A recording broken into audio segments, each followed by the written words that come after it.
बस चालक को बंधुक मुନରେ भयभीत और काच भंगारुजा अभियोग। एक बंधुक 4 जीवंत गुली और 2 अभियुक्तों को गिरफ्त करी कोर्ट चालान कला पुलिस।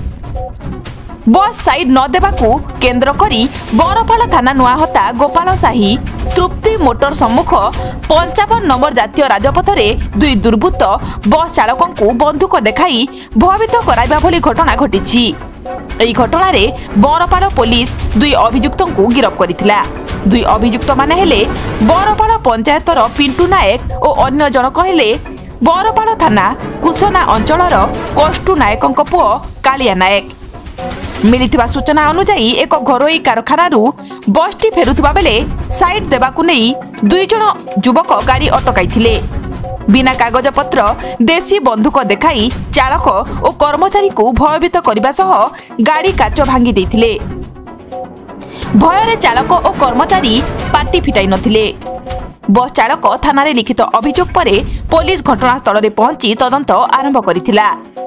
स्थानीय अंचलर सीसीटीवी तदारक पर अभियुक्त मानक संधान जानी पारिथिले पुलिस। थाना अधिकारी नेतृत्व में एसआई अमित मिश्र तत्वावधान में मामला तदंत आरंभ करी जिल्लार विभिन्न स्थान में चढ़ाऊ करी 2 अभियुक्त गिरफ्त करथिले। पिंटू नाम पूर्वरु कौनसी मामला नथिबा बेले कालिया नाम पूर्वरु जिल्ला रे अनेक थाना रे मामला रुजु रही। तेबे अभियुक्त मानक ठारू एक बिना कागज पत्रर देशी बंधुक और 4टी जीवंत गुली जबत करी आज पुलिस कोर्ट चालान करिछि।